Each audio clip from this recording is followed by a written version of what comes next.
Good morning students, welcome to Swati HD classes.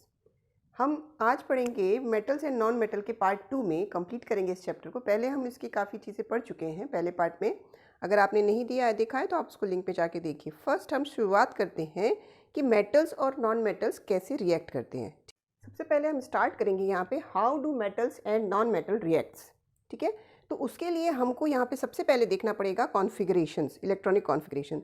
हम सबसे पहले स्टार्ट करते हैं जो अपनी इनर्ट गैस होती है उनकी कॉन्फ़िगरेशन से हम यहाँ पे स्टार्टिंग करेंगे। तो जैसे कि हमको पता है कि जो हमारी इनर्ट गैसेस होती हैं, एग्जांपल के लिए नोबल गैसेस वगैरह, तो हम यहाँ पे ले लेते हैं जो आपकी हीलियम है, उसके बाद नियॉन है, फिर आर्गन है ना। तो ये सभी क्या होते हैं, इन सभी के अगर हम एटॉमिक नंबर्स देखें तो हीलियम का एटॉमिक नंबर क्या होता है 2। ठीक है, तो ये कौन से शेल में होगा, ये के शेल में होता है। स्टार्टिंग शेल अपना हमारा के होता है, then L, then M, then N, है ना। तो यहाँ पर आउटर मोस्ट शेल में 2 ही इलेक्ट्रॉन होते हैं। उसके बाद हम नियॉन की बात कर लेते हैं। नियॉन में यहाँ पे एटॉमिक नंबर इसका कितना है, 10 है। तो आउटर मोस्ट शेल में कैसे होंगे इसके डिस्ट्रीब्यूशन, ये हो जाएगा 2 and 8। 2 इलेक्ट्रॉन जो होंगे वो के शेल में होंगे और 8 इलेक्ट्रॉन एल शेल में होंगे। ठीक है, अब इसके बाद हम बात कर लेते हैं आर्गन। आर्गन में कितना होता है एटॉमिक नंबर, 18 होता है ना। तो एटॉमिक नंबर 18 है, तो इसका कॉन्फ़िगरेशन क्या होगा 2 8 8। ठीक है, अब यहाँ पे सभी में हम एक चीज़ जो कॉमन देख रहे हैं कि जो आपका आउटर मोस्ट शेल है, देखिए यहाँ पर जो आउटर मोस्ट शेल है वो उसमें 2 इलेक्ट्रॉन है। ठीक है, और यहाँ पर क्योंकि अब ये पहला ही शेल है, के शेल में ज़्यादा से ज़्यादा 2 इलेक्ट्रॉन्स हो सकते हैं, इसीलिए यहाँ पर 2 इलेक्ट्रॉन है। लेकिन इसके बाद अगर हम नियॉन और आर्गन की बात करें तो यहाँ पर क्या देखते हैं हम, यहाँ पर जो आउटर मोस्ट शेल है उसमें नंबर ऑफ इलेक्ट्रॉन 8 है, यहाँ पे भी नंबर ऑफ इलेक्ट्रॉन 8 है। मीन्स आउटर मोस्ट शेल में नंबर ऑफ इलेक्ट्रॉन्स 8 हैं। तो जब आउटर मोस्ट शेल में इलेक्ट्रॉन नंबर ऑफ इलेक्ट्रॉन्स 8 होते हैं तो वो कंप्लीटली फिल्ड होता है और ये फिर कभी रिएक्ट नहीं करते, मीन्स स्टेबल स्टेट में होते हैं। इसीलिए हमारी जितनी भी नोबल गैसेस होती हैं वो इनर्ट होती हैं और वो रिएक्शन नहीं करती हैं। इसी वजह से जो आपके जितने भी मेटल्स और नॉन मेटल है वो भी क्या करते हैं, वो उनमें भी यही टेंडेंसी होती है कि वो अपना आउटर मोस्ट शेल जो है वो या तो इलेक्ट्रॉन डोनेट कर दें या इलेक्ट्रॉन एक्सेप्ट करें और अपना आउटर मोस्ट शेल में नंबर ऑफ इलेक्ट्रॉन्स 8 कर लें। तो इसी वजह से यहाँ पर मेटल्स नॉन मेटल रिएक्ट करते हैं एक दूसरे से। तो अब हम उसको पढ़ लेते हैं। तो सबसे पहले हम देखते हैं कि जो मेटल्स होते हैं उनका इलेक्ट्रॉनिक कॉन्फ़िगरेशन और नॉन मेटल्स उनका इलेक्ट्रॉनिक कॉन्फ़िगरेशन कैसे होता है। यहाँ पर हम 3 मेटल्स ले लेते हैं। सबसे पहले सोडियम ले लेंगे, उसके बाद मैग्नीशियम और एल्यूमिनियम। सोडियम में जैसे कि हमारा अगर हम देखें एटॉमिक नंबर तो कितना होता है सोडियम का, 11 होता है, और मैग्नीशियम का 12, और उसके बाद में एल्यूमिनियम का होता है 13। अब हम इसको इलेक्ट्रॉनिक कॉन्फ़िगरेशन में जाएंगे तो यहाँ पर कैसे होगा कॉन्फ़िगरेशन में, ये लिखेंगे हम 2 8 1। ठीक है, आउटर मोस्ट शेल में 1 इलेक्ट्रॉन है। यहाँ पर हम देखते हैं 2 8 2 मैग्नीशियम के केस में, एल्यूमिनियम के केस में 2 8 3। ठीक है, तो यहाँ पे हम क्या देखते हैं, मेटल्स में कितने नंबर ऑफ इलेक्ट्रॉन है, आउटर मोस्ट शेल में 1 है, 2 है, 3 है। तो जितने भी मेटल्स होते हैं मोस्टली यहाँ पे आपके आउटर मोस्ट शेल में 1 इलेक्ट्रॉन, 2 इलेक्ट्रॉन या 3 इलेक्ट्रॉन होते हैं। और इन्हीं इलेक्ट्रॉन्स को वो क्या करेगा, अब वो चाहेगा कि आपके आउटर मोस्ट शेल में 8 इलेक्ट्रॉन्स हैं, तो वो क्या करता है, मेटल हमेशा इन इलेक्ट्रॉन्स को वो डोनेट कर देता है। ठीक है, तो क्योंकि ये डोनेट कर देगा तो यहाँ से जब रिमूवल हो जाएगा, तो क्योंकि इलेक्ट्रॉन पे चार्ज कौन सा होता है, नेगेटिव चार्ज, तो इसीलिए जितने भी आपके मेटल होते हैं तो मेटल सभी इलेक्ट्रॉन डोनेट करते हैं और वो बनाते हैं पॉजिटिव आयंस। ठीक है, तो यही जो पॉजिटिव आयंस होते हैं उनको कहेंगे केटायंस। तो इस तरीके से जितने भी मेटल्स होते हैं वो केटायंस फॉर्म करते हैं, आउटर मोस्ट शेल के इलेक्ट्रॉन्स को डोनेट कर देते हैं। ठीक है, इसके बाद हम साथ ही में यहाँ पे देखते हैं, हम नॉन मेटल्स ले लेते हैं। यहाँ पे हमने नॉन मेटल्स लिया है। नॉन मेटल्स में हम ले लेते हैं फॉस्फोरस। फॉस्फोरस का एटॉमिक नंबर क्या होगा, फॉस्फोरस का हो जाता है 15।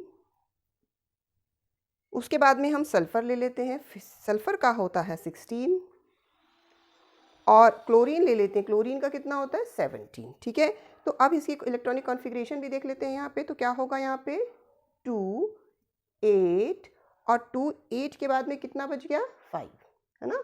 तो यहाँ आउटर मोस्ट शेल में 5 हो गया। यहाँ पे देख लें 2 8 6, फिर यहाँ पे 2 8 7। तो हम यहाँ पे क्या देख रहे हैं कि जो आपके आउटर मोस्ट शेल होते हैं उसमें नंबर ऑफ इलेक्ट्रॉन्स कितने होंगे 5 6 या 7। तो ये भी क्या करेंगे, कोशिश क्या करेंगे हमेशा कि ये अपना ऑक्टेट कंप्लीट करें। इसीलिए या तो ये 5 6 या 7 इलेक्ट्रॉन्स को डोनेट कर दे या फिर नए इलेक्ट्रॉन्स को एक्सेप्ट कर ले, क्योंकि यहाँ नंबर ऑफ इलेक्ट्रॉन्स क्या है ज़्यादा हैं, तो इसके लिए ज़्यादा एनर्जी की ज़रूरत पड़ती है। इसीलिए नॉन मेटल्स कभी भी इलेक्ट्रॉन डोनेट नहीं करते बिल्कुल, बल्कि इलेक्ट्रॉन्स को एक्सेप्ट करते हैं। इसीलिए आपके जितने भी नॉन मेटल्स होते हैं वो इलेक्ट्रॉन को एक्सेप्ट करते हैं और इसीलिए फॉर्म करते हैं एनायंस। ठीक है, तो नॉन मेटल्स आपके एनायंस फॉर्म करेंगे। तो इसी तरीके से यहाँ पर हमेशा आप देखेंगे कि एक केटायन और एक एनायन के बीच में यहाँ पे जब चार्जेस अलग हो जाएंगे तो आयन हो जाएंगे और इलेक्ट्रोस्टैटिक फोर्स की वजह से यहाँ पे बॉन्ड फॉर्मेशन होता है। तो अब हम इसको एक एग्जांपल के थ्रू देख लेते हैं। Formation of sodium chloride. ठीक है, तो कैसे सोडियम क्लोराइड बनता है, तो उसके लिए सबसे पहले हम ले लेते हैं यहाँ पे Na। ठीक है, Na को जो होगा एटमिक, इसका नंबर क्या होता है, एटमिक नंबर होता है 11। तो 11 को कॉन्फ़िगरेशन के थ्रू अगर हम लिखें तो लिख लेंगे 2 8 and 1। ठीक है, अब इसको हमने यहाँ पे 2 8 1, इसके आउटर मोस्ट शेल में अभी देखिए कितने इलेक्ट्रॉन है, ये एक इलेक्ट्रॉन है। अगर ये एक इलेक्ट्रॉन लूज कर देता है तो यहाँ पर इसके आउटर मोस्ट शेल में 8 इलेक्ट्रॉन्स हो जाएंगे, 2 और 8, तो ये ऑक्टेट कंप्लीट हो जाएगा। इसीलिए सोडियम हमेशा एक इलेक्ट्रॉन को लूज करने की कोशिश करता है और इस तरीके से फॉर्म कर लेता है। एक इलेक्ट्रॉन जब यहाँ पे लूज हो जाएगा तो एक इलेक्ट्रॉन लूज करने के बाद में सोडियम एक चार्ज में चेंज हो जाएगा, आयन में चेंज हो जाएगा ना। अब यहाँ पे क्योंकि देखिए इलेक्ट्रॉन कैसा है, नेगेटिवली चार्ज पार्टिकल है, और यहाँ पर अब नंबर ऑफ इलेक्ट्रॉन और प्रोटॉन के केस में क्या होगा, प्रोटॉन के केस तो अभी भी इसके पास 11 ही है, इसीलिए यहाँ पर एक चार्ज हो जाता है। तो यहाँ पर इसने क्या फॉर्म कर लिया, Na ने एक इलेक्ट्रॉन, सोडियम ने एक इलेक्ट्रॉन लूज किया और सोडियम केटायन में चेंज हो गया। ठीक है, अब यहाँ पे आप लिख सकते हैं 2 और 8 इलेक्ट्रॉन, इसके ऑक्टेट में कितना हो गया लास्ट में 8 इलेक्ट्रॉन। ठीक है, इसके बाद में हम दूसरे केस में देख लेते हैं, क्लोरीन ले लेते हैं। ठीक है, क्लोरीन का एटॉमिक नंबर कितना होता है 17। ठीक है, तो इसको हम कॉन्फ़िगरेशन लिख लें 2 8 7। तो आउटर मोस्ट शेल में अब देखिए इसके कितने इलेक्ट्रॉन्स हैं 7।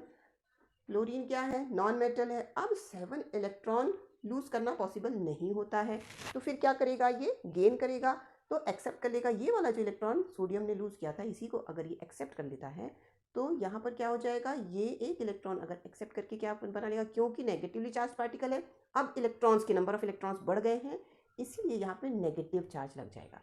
ठीक, और अब इलेक्ट्रॉन्स की यहाँ पे इसमें कॉन्फ़िगरेशन क्या हो गया 2 8 8। आउटर मोस्ट शेल में 8 इलेक्ट्रॉन्स हो गए। तो ये इस तरीके से नॉन मेटल्स एक इलेक्ट्रॉन्स को गेन करके एक्सेप्ट करके एनायंस फॉर्म कर लेते हैं। ठीक है, अब इन दोनों में किस तरीके से बॉन्डिंग होगी, क्योंकि दोनों कैसे, देखिए Na+ और Cl-, दोनों अपोजिटली चार्ज हैं, दोनों में अपोजिट चार्ज होने की वजह से इनके बीच में जो फोर्स होता है वो होता है इलेक्ट्रोस्टैटिक फोर्स। ठीक है, तो इलेक्ट्रोस्टैटिक फोर्स की वजह से सोडियम और क्लोरीन दोनों के बीच में फॉर्मेशन होगा, आयनिक बॉन्ड बनेगा। आयंस की वजह से बन रहा है, इसलिए बॉन्ड कैसा होगा, आयनिक बॉन्ड। तो कैसे होगा, हम इसको एक स्ट्रक्चर से भी, डॉट स्ट्रक्चर से देख लेते हैं। तो क्या करेंगे, सबसे पहले Na को लिख लें, Na के आउटर मोस्ट शेल के इलेक्ट्रॉन से सिर्फ उसी को शो करते हैं हम, तो हमने शो कर दिया Na के पास सिर्फ एक इलेक्ट्रॉन है। उसके बाद में हम दूसरा देख लेते हैं, क्लोरीन ना। तो क्लोरीन के पास में आउटर मोस्ट शेल में कितने इलेक्ट्रॉन्स होंगे, 7 होंगे, 1 2 3 4 5 6 और 7। इसको एक इलेक्ट्रॉन चाहिए, तो ये वाला जो इलेक्ट्रॉन है ये यहाँ पर आ जाता है, और इस तरीके से अब क्या हुआ, ये इलेक्ट्रॉन इसने डोनेट कर दिया है ना, लूज किया, और इसने गेन कर लिया, एक्सेप्ट कर लिया, तो यहाँ पर कितने हो गए 8, और यहाँ पे आउटर मोस्ट में 8 हो गए। तो इस तरीके से यहाँ पे बॉन्ड फॉर्मेशन होता है। और अब ये क्या फॉर्म कर लेगा, यहाँ पर जो NaCl बना है तो ये बना लेगा Na+, ठीक है, और Cl जो है वो माइनस बना लेगा।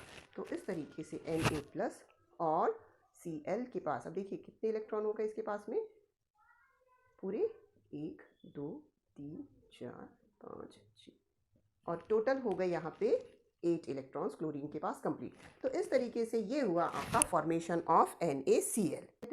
क्लोरीन हमने अभी देखा था कि क्लोरीन जब क्योंकि आउटर मोस्ट शेल में कितने हुए थे, अभी देखा था 17, ठीक है। 2, 8 एंड 7 मीन्स इसके आउटर मोस्ट शेल में अभी कितने इलेक्ट्रॉन है, इसके पास में 7 इलेक्ट्रॉन है। तो ये एक इलेक्ट्रॉन अभी एक्सेप्ट कर सकता है, और एक इलेक्ट्रॉन एक्सेप्ट करने के बाद ये ऑक्टेट इसका कंप्लीट हो जाएगा। तो यहाँ पर ये इलेक्ट्रॉन को एक्सेप्ट कर लेगा और क्लोरीन चेंज हो जाएगा Cl माइनस, यानी एनायन बना लेगा। क्लोरीन का एनायन फॉर्म हो गया और ये मैग्नीशियम का केटायन फॉर्म हुआ था, ठीक है। अब ये एनायन और केटायन एक दूसरे के साथ इलेक्ट्रोस्टैटिक फोर्स से अट्रैक्ट करेंगे और फॉर्मेशन करेंगे मैग्नीशियम क्लोराइड। तो यहाँ पर हम देख लेते हैं कि ये क्या हो जाएगा, जैसे Mg है, ठीक। अब हम देख लेते हैं फॉर्मेशन ऑफ मैग्नीशियम क्लोराइड, ठीक है। तो यहाँ पर भी क्या होगा, मैग्नीशियम, जैसे हम यहाँ पे सिंबल लिख लेते हैं मैग्नीशियम का Mg, और इसमें एटॉमिक नंबर क्या होता है, इसका होता है 12, ठीक है।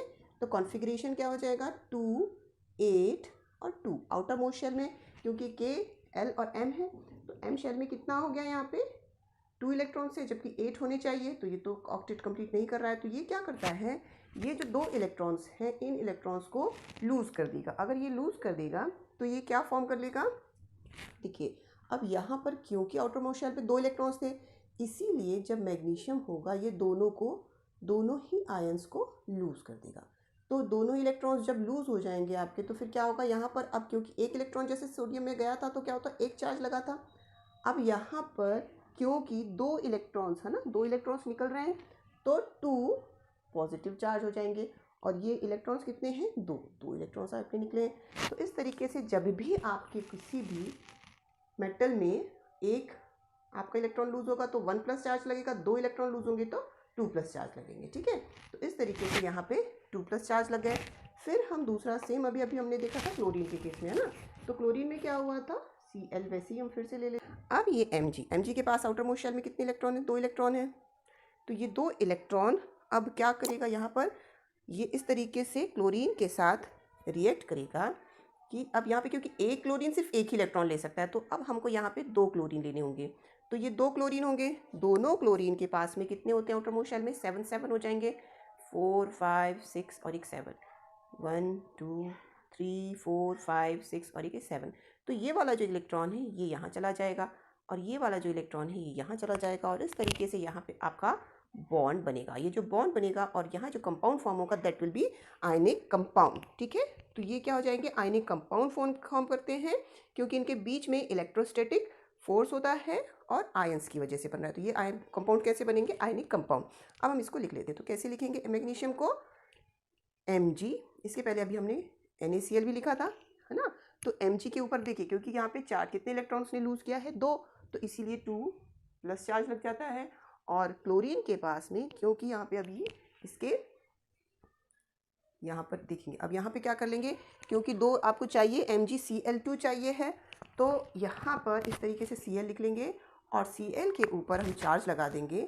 टोटल कितने हो गए अब इसके पास में, ऑक्टेट इसका कंप्लीट हो चुका है, 7 और 8 वाला इलेक्ट्रॉन हो गया दिस वन, और यहाँ पर क्योंकि 2 क्लोरीन थे इसलिए MgCl2 इसका फॉर्मेशन होगा ना। तो इस तरीके से फॉर्मूला लिख देंगे। तो ये हमारे पास बना फॉर्मेशन ऑफ मैग्नीशियम क्लोराइड। ये एक आयनिक कंपाउंड है, या इसको इलेक्ट्रोवैलेंट कंपाउंड भी कहते हैं, ठीक है। अब यहाँ पे हम स्टार्ट करते हैं प्रॉपर्टीज ऑफ आयनिक कंपाउंड्स, ठीक है। तो सबसे पहले अब आयनिक कंपाउंड में हम एग्जांपल में देख सकते हैं ना, जैसे NaCl था, MgCl2 था, तो ये सब आपके आयनिक कंपाउंड है।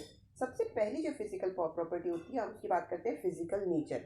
तो फिजिकल नेचर कैसे होता है आयनिक कंपाउंड का, सॉलिड होता है और ये हार्ड भी होंगे, ठीक है। अब ये सॉलिड और हार्ड क्यों है, क्योंकि ये दोनों कैसे बने, अभी हमने पढ़ा था, ये इन दोनों के बीच में नेगेटिव और पॉजिटिव चार्ज की वजह से दोनों में एक स्ट्रॉन्ग फोर्स ऑफ अट्रैक्शन होता है। इस फोर्स ऑफ अट्रैक्शन की वजह से ये हमेशा जो आयनिक कंपाउंड होंगे सॉलिड होंगे और हार्ड होंगे, ठीक है। लेकिन जनरली ये जो कंपाउंड होते हैं ये ब्रिटल होते हैं, और जब भी आप इसको ब्रेक करेंगे तो ये पीसेस में आपके टूट जाते हैं। जब हम प्रेशर अप्लाई करेंगे तो ये ब्रिटल होंगे, टूट जाएंगे, ठीक है। तो ये हो गया फर्स्ट पॉइंट। सेकंड है मेल्टिंग एंड बॉइलिंग पॉइंट। तो मेल्टिंग और बॉइलिंग पॉइंट कैसे होते हैं, यहाँ पर जितने भी आपके हमने देखे हैं मेल्टिंग पॉइंट और बॉइलिंग पॉइंट, ये बहुत ज़्यादा होते हैं, क्योंकि इनके बीच में क्या होता है, एक जो इंटर आयनिक अट्रैक्शन होता है उसको ब्रेक करने के लिए आपको एनर्जी की ज़रूरत पड़ती है ना। तो एक ज़्यादा एनर्जी चाहिए, इस वजह से मेल्टिंग पॉइंट और बॉइलिंग पॉइंट ज़्यादा होते हैं। इसको हम यहाँ पे टेबल के थ्रू भी देख लेते हैं। देखिए NaCl की कैसी है, 1074 है, बॉइलिंग पॉइंट कितना है 1686 है। फिर लिथियम की हमारे पास है, calcium carbonate sorry calcium chloride की है ना, फिर कैल्शियम ऑक्साइड का है, मैग्नीशियम क्लोराइड का है। तो ये सभी बॉइलिंग पॉइंट और मेल्टिंग पॉइंट आपको शो करते हैं कि जनरली आयनिक कंपाउंड के मेल्टिंग पॉइंट और बॉइलिंग पॉइंट ज़्यादा होते हैं। ठीक है, इसके बाद हम बात कर लेते हैं सॉल्युबिलिटी। ठीक है, अब अगर हम एग्जाम्पल लें, जैसे नमक है ना, वाटर में डिजोल्व हो जाएगा। ठीक है, तो सबसे अच्छा एग्जाम्पल यही होता है। तो हम कैसे सॉल्युबिलिटी इसकी डिफाइन कर सकते हैं कि ये जनरली जितने भी आपके आयनिक कंपाउंड्स होंगे वो वाटर में सॉल्युबल होंगे। ठीक है, लेकिन इनसॉल्युबल होते हैं केरोसिन या पेट्रोल में। ठीक है, तो ये हो गई हमारी सॉल्युबिलिटी। इसको हम एग्जांपल से देख लेते हैं। हम लोग सभी अपने घर में जो नमक यूज करते हैं वो इसका एग्जांपल हो गया आयनिक कंपाउंड का, वाटर में वो डिजोल्व हो जाता है। तो ये हुआ हमारा थर्ड पॉइंट। अब हम बात करते हैं कंडक्शन ऑफ इलेक्ट्रिसिटी, है ना। तो ये जितने भी आपके आयनिक कंपाउंड्स होते हैं वो आपकी सॉल्युबल स्टेट में, ठीक है, या फिर आपके मोल्टन स्टेट में या एक्वस सॉल्यूशन में, दोनों चीज ध्यान रखिएगा। मोल्टन स्टेट या एक्वस सॉल्यूशन में ही इलेक्ट्रिसिटी का फ्लो होता है, क्योंकि उसी केस में जब ये मोल्टन होंगे या एक्वस सॉल्यूशन में होंगे तभी इसके जो आयंस है वो सेपरेट होंगे, मतलब वो आयनिक स्ट्रक्चर में होंगे, अपने अपने अलग अलग आयन में टूट जाएंगे, तभी वो इलेक्ट्रिसिटी को फ्लो करेंगे।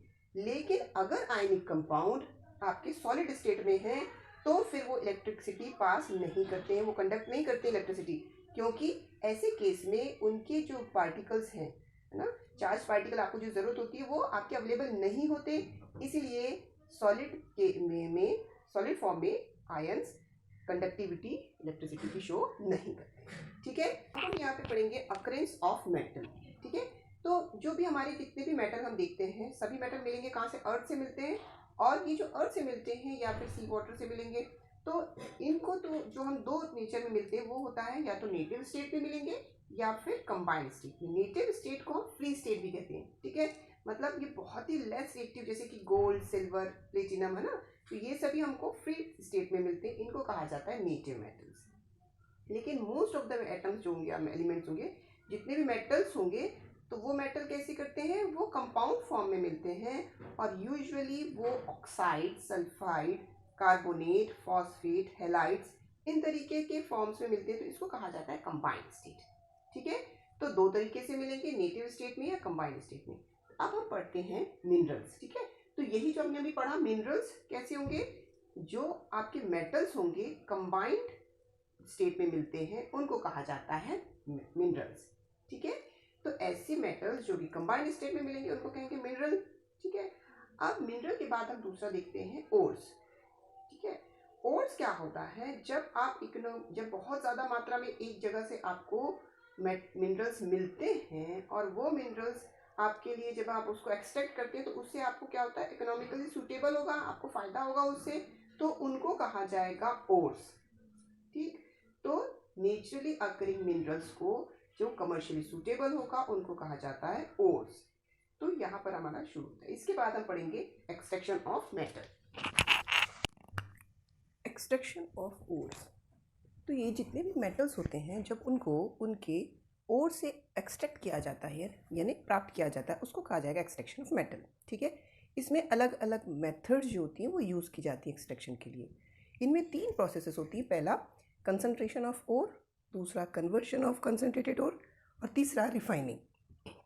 ठीक है, तो सबसे पहले हम बात करेंगे अब कंसंट्रेशन ऑफ ओर। तो जितने भी आप अगर अर्थ से ओर्स फाइंड आउट करते हैं, निकालते हैं, तो वो क्या होता है, उसमें काफ़ी सैंड, रॉकी मटेरियल, अर्थी पार्टिकल्स, लाइमस्टोन, माइका, ये सभी चीज़ें प्रेजेंट होती है। तो इन सभी को कहा जाता है गैंग। ठीक है, तो ये जो होता है ये इसको सेपरेट किया जाता है, क्योंकि अगर ऐसी गंदगी अगर पहले से प्रेजेंट होगी तो आपको प्रॉब्लम हो सकती है उसको कंसंट्रेट करने में, है ना। तो इसीलिए इन सभी गैंग को जो होता है उसको सेपरेट किया जाता है। ठीक है, सेकेंड प्रोसेस होती है कन्वर्जन ऑफ कंसंट्रेटेड ओर। तो कन्वर्जन ऑफ कंसंट्रेटेड ओर कैसे करेंगे, हम क्या करते हैं, जो भी मेटल्स आपके मिलते हैं उन मेटल्स को तीन कैटेगरी में डिवाइड किया जाता है, highly reactive metal, reactive metal and least reactive metal. हम पहले पढ़ चुके हैं। तो जितने भी हाईली रिएक्टिव मेटल्स होते हैं उसको इलेक्ट्रोलिसिस के मेथड से करेंगे। फिर उसके बाद में जो आपके मेटल होते हैं मीडियम रिएक्टिविटी को, उनको रिडक्शन किया जाता है और फिर जो सबसे कम होते हैं उनका किया जाता है, उनको फिर आप क्योंकि नेटिव प्लेस में मिलते हैं तो सिर्फ उनको ऑक्सीडेशन के थ्रू आप सिंपली प्राप्त कर देते हैं। ठीक है, तो ये हुआ। और जो थर्ड प्रोसेस होती है that is refining of metals.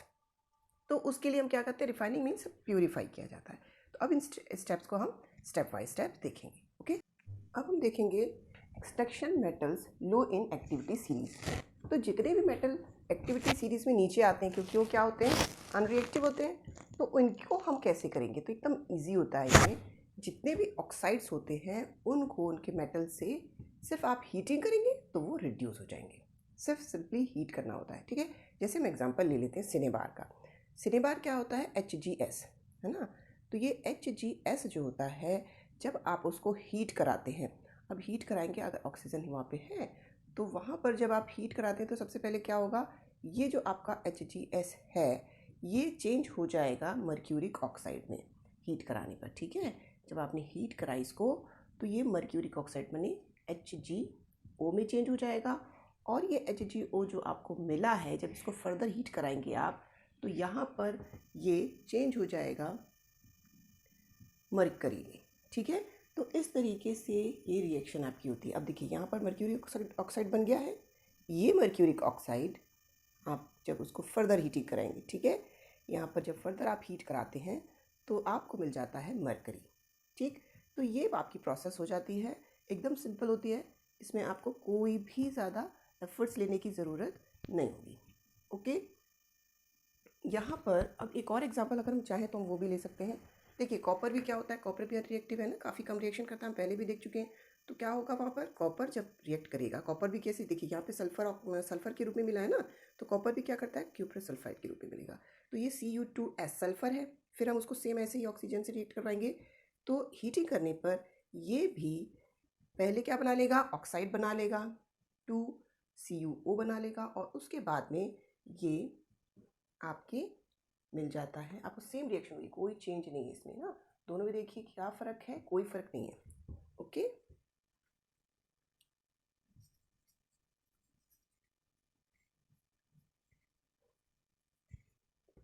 तो हीट कराने पर जब फर्दर आप देखिए, बार बार आप क्या कराना है, सिर्फ हीट, आपको इसमें कुछ और नहीं करवाना है। फर्दर हीटिंग ही आपको क्या मिल जाएगा, यहाँ पे आपको जो भी मेटल चाहिए है, अभी यहाँ में हमको चाहिए कॉपर, तो ये आपको इस तरीके से कॉपर आपके मिल जाता है। ठीक है, तो ये हुई आपकी पहली सबसे जो आपकी लो रिएक्टिविटी सीरीज होती है, उसको हम कैसे फाइंड आउट करते हैं। ठीक है, तो एकदम एक सिंपल था, इसमें कुछ नहीं करना है आपको। जो भी आपका और मिला है उसको, क्योंकि सल्फाइड फॉर्म में होते हैं, तो जब आप हीट करते हैं तो हीट में पहले ऑक्साइड्स मिलते हैं और ऑक्साइड को फर्दर हीटिंग में आपको मेटल मिल जाता है। सेम यहाँ पे भी है, सल्फाइड्स को जब आप हीट करेंगे तो ऑक्साइड मिला, ऑक्साइड को फर्दर हीटिंग कराएंगे तो फर्दर हीटिंग में आपको कॉपर का जो भी आपका मेटल है वो मिल जाता है। ठीक है, next is extracting metal in middle of activity series. तो जो भी आपके मिडिल सीरीज में कौन कौन से हैं, जिंक, आयरन, लेड, है ना, ये सभी क्या होते हैं, मॉडरेट होते हैं, मतलब बहुत ज़्यादा रिएक्टिव भी नहीं और कम भी नहीं। तो यूजुअली ये किस फॉर्म में मिलेंगे आपको, सल्फाइड्स या कार्बोनेट, नेचर में इस तरीके से मिलते हैं। तो अब इनको क्या किया जाता है, जो भी आपको मेटल के कार्बोनेट या सल्फाइड फॉर्म होते हैं उनको सबसे पहले ऑक्साइड फॉर्म में चेंज किया जाता है। तो इनको चेंज करने के लिए दो प्रोसेस होती हैं। पहली है रोस्टिंग। ठीक है, रोस्टिंग में क्या किया जाता है, हम एग्जांपल के थ्रू देख लेते हैं। जब सल्फाइड ओर्स को कन्वर्ट किया जाता है ऑक्साइड फॉर्म में, इसमें सल्फाइड को ऑक्साइड में चेंज करेंगे तो स्ट्रांगली हीट करके, तो उसको कहा जाता है रोस्टिंग। एकदम सिंपल प्रोसेस है। जैसे उसके लिए हम एग्जांपल ले लेते हैं जिंक सल्फाइड। ठीक है, ZnS होता है हमारे पास में, और हम उसको क्या करेंगे, यहाँ पर भी हम हीटिंग ही कर रहे हैं, पर यहाँ पर देखिएगा कि आप बहुत स्ट्रांगली हीट करना पड़ता है। यहाँ पे स्ट्रांगली हीट इसीलिए करना पड़ेगा क्योंकि ये मॉडरेटली रिएक्टिव है। तो जब हम इसको स्ट्रांग हीट करते हैं तो आपके जो सल्फाइड है, ये सल्फाइड ऑक्साइड में चेंज हो जाएगा। तो ये चेंज होकर बना लेगा ZnO। ठीक है, जिंक ऑक्साइड मिल गया, और जिंक ऑक्साइड जो आपको मिला है इसको हम फिर से जब इसको रिएक्ट करवाएंगे तब हम ऑक्साइड से जिंक मेटल मिलेगा। तो उसके लिए क्या करेंगे, उसके लिए फर्दर जब हम ये जो हमारा कौन सी प्रोसेस है, रोस्टिंग में क्या करेंगे, पहले तो आपको ऑक्साइड मिल गया, फिर ऑक्साइड का हम रिडक्शन कराते हैं, फिर उसको ऑक्साइड को रिड्यूस कराएंगे और करस्पॉन्डिंग मेटल आपको मिल जाएगा। जैसे आप क्या करवा देंगे, यहाँ पर देखिए आपको मिला ZnO। अब कार्बन के साथ में ये रिएक्ट करेगा और कार्बन के साथ क्या करवाते हैं, कार्बन क्योंकि रिड्यूस कर देता है मेटल को, है ना, तो ये मेटल को रिड्यूस कर देगा और रिड्यूस करके आपको मिल जाएगा मेटल।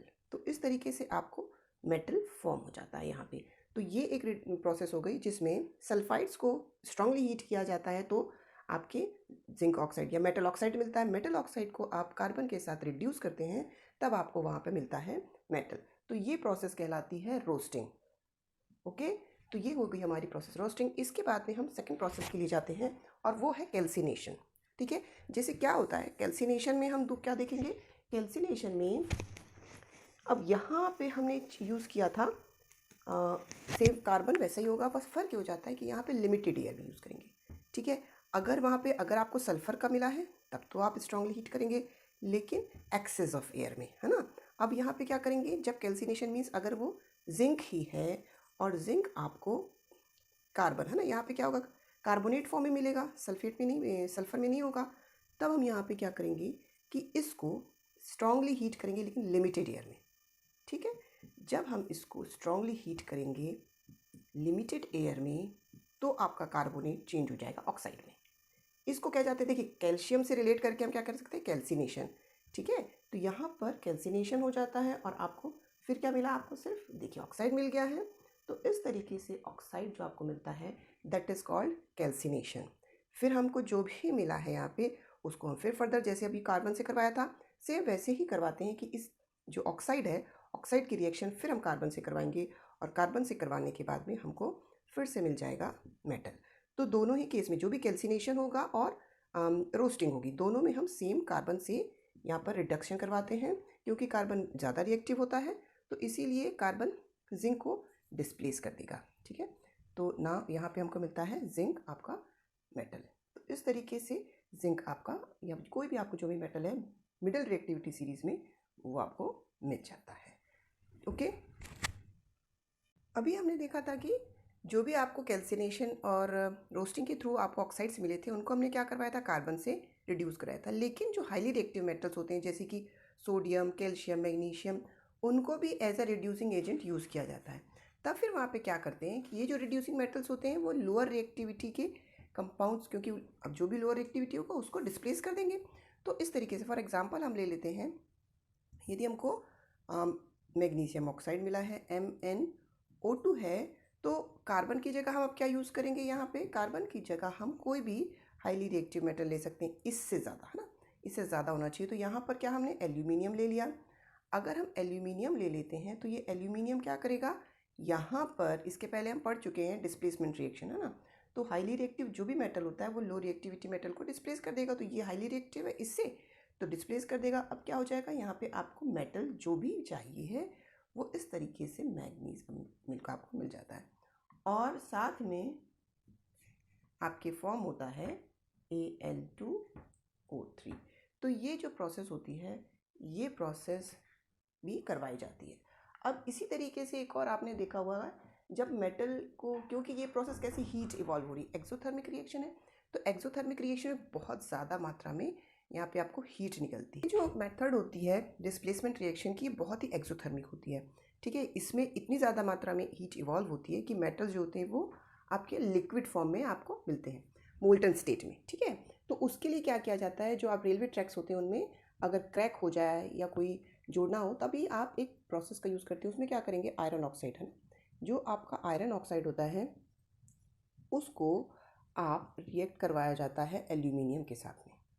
तो ये जो एल्यूमिनियम होगा ये एल्यूमिनियम रिएक्ट करेगा और यहाँ पे रिडक्शन होगा। रिडक्शन के वजह से यहाँ पे आपको मिलेगा आयरन, लेकिन लिक्विड फॉर्म में। तो ये लिक्विड फॉर्म में मिलता है और बहुत सारी मात्रा में यहाँ पे आपको हीट इवॉल्व होगी जो कि इसको जोड़ने की, जो भी क्रैक पार्ट होगा उसको जोड़ने के काम में आती है। तो इस तरीके से जो प्रोसेस होती है ये उसका नाम होता है थर्माइट प्रोसेस।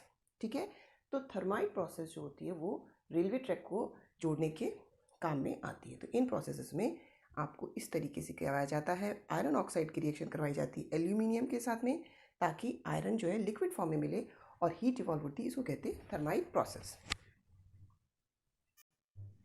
अब हम देखते हैं extracting metals toward the top of the activity series, है ना।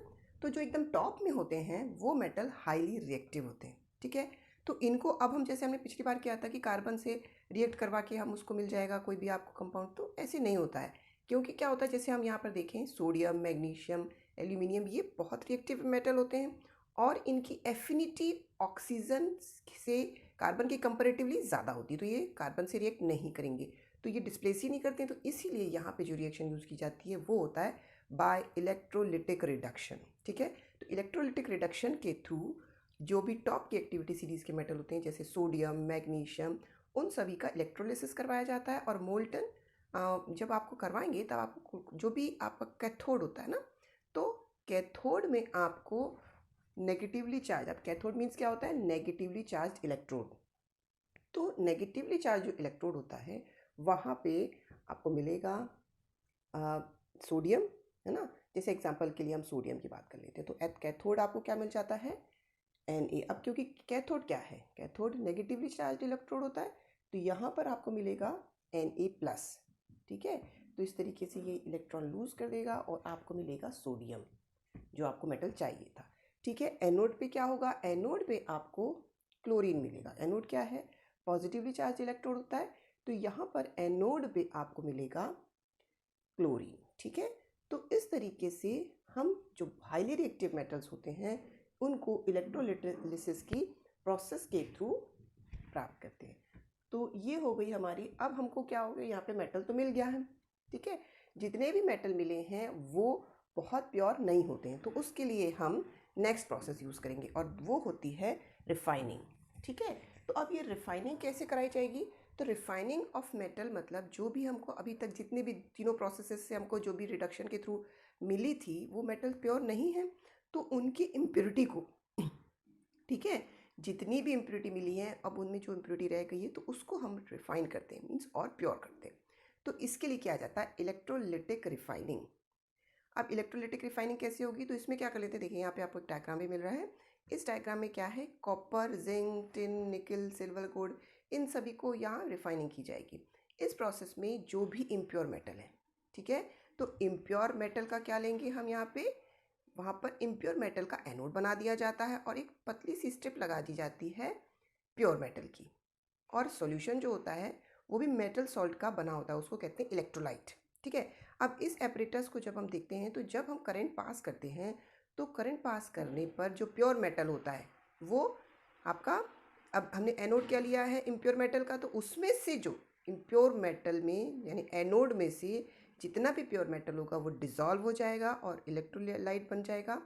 और वहाँ पर ये एक उसी समान मात्रा में, अब यहाँ पे देखिए एनोड से निकला और डिज़ोल्व हो गया इलेक्ट्रोलाइट में, उतनी ही बराबर मात्रा में जो इलेक्ट्रोलाइट होता है वो जाके कैथोड पे आपके जुड़ जाता है, ठीक है। तो इस तरीके से आपको कैथोड पे प्योर मेटल मिल जाएगा और कैथोड पे प्योर मेटल मिलते जाता है और जितनी भी सॉल्युबल इम्प्योरिटीज़ होती हैं वो आपके सॉल्यूशन, यहाँ पे देखिए सॉल्यूशन के अंदर चली जाएगी जो सॉल्युबल होगी, और जो सॉल्युबल नहीं है यहाँ पे देखिए एकदम बॉटम में आपको ब्राउन ब्राउन कलर दिख रहा है ना, तो वो क्या होती है, जो आपकी सॉल्युबल नहीं होंगी प्रॉपर्टीज़ वो इस तरीके से इम्प्योरिटी सेटल डाउन हो जाती है बॉटम पे और उसको कहा जाता है मड, ठीक है, एनोड मड कहते हैं। तो यहाँ पे हमारी रिफाइनिंग भी कंप्लीट होती है, ओके। नेक्स्ट हम बात करते हैं करोजन। इसके पहले भी हम करोजन पे बात कर चुके हैं। जितने भी आपके सिल्वर के आर्टिकल्स होते हैं वो क्या हो जाते हैं, कुछ समय के बाद में थोड़े से ब्लैक हो जाते हैं ना, तो वो क्यों हो जाते हैं, जब एक्सपोज्ड एयर होती है तो वो सल्फर से रिएक्ट कर लेते हैं और उनके ऊपर एक कोटिंग आ जाती है, वो होती है सिल्वर सल्फाइड की, तो वो भी एक तरीके का करोजन है। उसके अलावा हमने क्या देखा है, जो भी कॉपर के रिएक्ट होते हैं, कॉपर के मेटल्स के पार्ट के बने हुए चीज़ें होती हैं, आर्टिकल्स होते हैं, तो धीरे धीरे बहुत समय तक अगर वो रखें आपको एयर में तो उनकी जो ब्राउन सरफेस हो जाती है वो ग्रीन कलर की चेंज हो जाती है, एक कोटिंग आ जाती है उस पर, ग्रीन कोट, है ना, ग्रेन्स होते हैं उस पर, आप हल्के हल्के अगर छू के देते हो तो ये जो ग्रीन सब्सटेंस होता है वो होता है बेसिक कॉपर कार्बोनेट। तो इस तरीके से सिल्वर और कॉपर में करोजन होता है। हम बात करते हैं जनरली जो कि आयरन, ठीक है। आयरन को अब यहाँ पे देखिए आपको डायग्रामेटिकली हम एक एक्टिविटी के थ्रू देखेंगे। जो भी आयरन होता है जब उसको मॉइस्ट एयर में हम बहुत लंबे समय तक रखेंगे तो वहाँ पर करोजन होगा। अब यहाँ पे 3 टेस्ट ट्यूब दिख रही हैं, एक टेस्ट ट्यूब में जो है आपका पूरा ड्राई है, उसमें कोई भी आपने वाटर नहीं है, एयर नहीं है, कॉन्टैक्ट कुछ नहीं है, ठीक है। तो उसमें उसके लिए एनहाइड्रस सॉल्यूशन ले लिया ताकि उसकी वाटर का बिल्कुल भी ना हो। सेकंड में हम देखते क्या है, वाटर में तो उसको डिजोल्व किया है, लेकिन उस वाटर के अंदर ऊपर आपने ले ली है ऑयल की लेयर। तो ये लेयर क्या करती है, वाटर का तो प्रेजेंट है लेकिन एयर से उसका कनेक्शन कट जाता है। तीसरी हमने ली हुई है जिसमें आधी डिप है, मीन्स वाटर से भी कनेक्टेड है और एयर भी उसको अवेलेबल हो रही। तो इस केस में हम देखते हैं कि जो सिर्फ ए वाला केस है, जहाँ पर वाटर और एयर दोनों मिल रही है, वहीं पे आपका करोजन होगा। और अगर आपके पास में कोई भी एक चीज़ या तो वाटर या एयर का कॉन्टेक्ट नहीं होगा तो करोजन नहीं होगा। तो इस तरीके से आपको सिंपली करोजन के लिए क्या क्या चीज़ें ज़रूरी हैं, एक तो एयर और दूसरा है वाटर। तो अब हम बात करते हैं प्रिवेंशन ऑफ करोजन।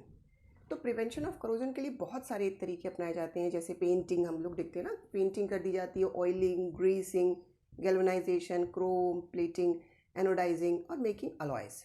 तो ये सभी प्रोसेस हैं करोजन से रोकने के लिए।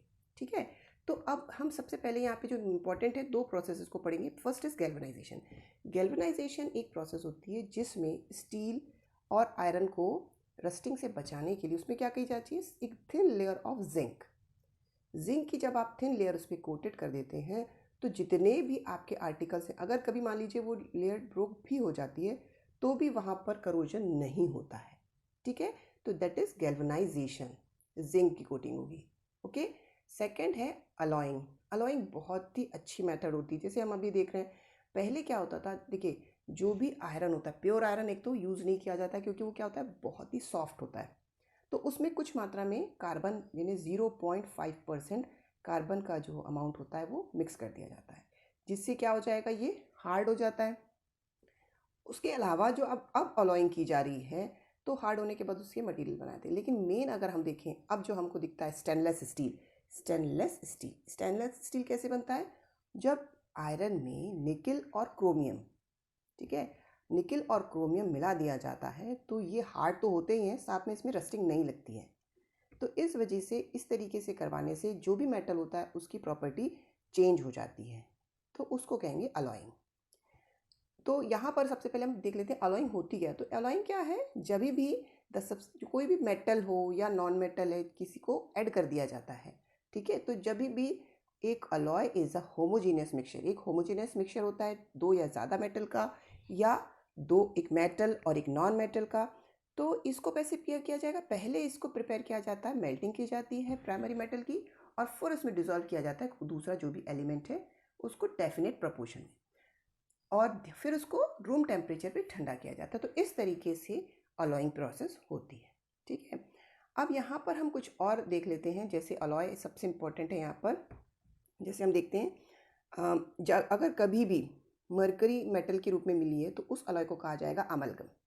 ठीक है, अब इसके अलावा हम देख लेते हैं ये क्या होगा, जब भी हम अलॉय मिलाएंगे तो उनकी इलेक्ट्रिक कंडक्टिविटी और मेल्टिंग पॉइंट जो होती है वो less than the pure metal होती है।